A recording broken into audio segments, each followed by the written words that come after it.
راجا کا ہاتھ اچانک ہوا میں رک گیا۔ اس کی آنکھوں کے سامنے وہی منظر تھا۔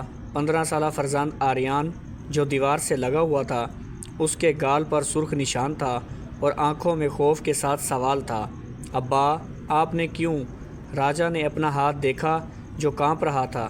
اس کی سانس تیز تھی لیکن دل میں ایک ٹھنڈک سی اتر رہی تھی۔ یہ پہلی بار نہیں تھا جب اس نے غصے میں بیٹے کو مارا تھا، مگر آج وہ اپنے آپ سے بیزار تھا۔ آریان کمرے سے بھاگ گیا۔ راجا نے کرسی پکڑی اور ہچکیوں میں رونے لگا۔ اس کی یادوں میں وہ دن تازہ ہو گیا جب اس کے والد اسے بہتر بنانے کے لیے مارتے تھے۔ میں وہی بن گیا ہوں جس سے میں نفرت کرتا تھا، اس نے سوچا۔ اگلے دن راجا نے آریان کے کمرے کا دروازہ کھٹکھٹایا۔ بیٹا خاموشی سے بیٹھا تھا، کتابیں کھلی تھیں مگر نظریں خالی تھیں۔ تمہیں معلوم ہے میں نے تمہیں کیوں مارا؟ راجا کی آواز لرز رہی تھی۔ آریان نے سر اٹھایا۔ کیونکہ میں فیل ہو گیا۔ نہیں، راجا نے کہا، کیونکہ مجھے ڈر تھا کہ تم میری طرح ناکام نہ ہو جاؤ، مگر میں غلط تھا۔ مارنا کبھی جواب نہیں ہوتا۔ راجا نے اپنی جیب سے ایک پرانا فوٹو نکالا۔ تصویر میں وہ خود تھا، آریان کی عمر کا آنسو بہاتے ہوئے جب اس کے والد اسے ڈانٹ رہے تھے۔ میں نے تمہیں صرف محبت سکھانی چاہی تھی مگر میں نے تمہیں خوف دے دیا۔ معاف کر دو بیٹا۔ آریان کی آنکھیں نم ہو گئیں۔ اس نے کبھی اپنے باپ کو کمزور نہیں دیکھا تھا۔ ابا میں نے بھی غلطی کی تھی۔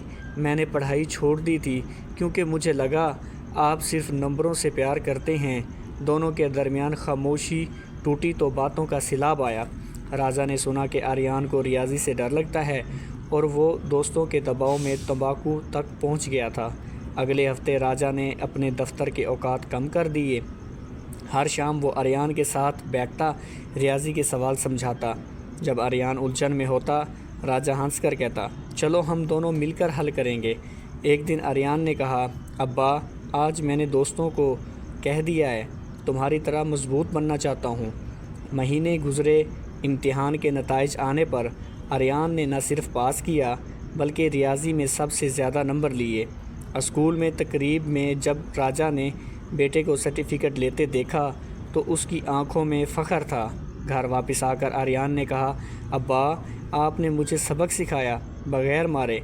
راجا نے اسے گلے لگا لیا۔ بیٹا تم نے مجھے سبق سکھایا۔ محبت کی زبان وہ ہے جو دل تک پہنچے، ہاتھوں تک نہیں۔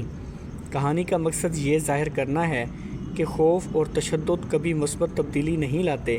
رشتوں کی مضبوطی پیار، صبر اور کھلے دل سے بات چیت میں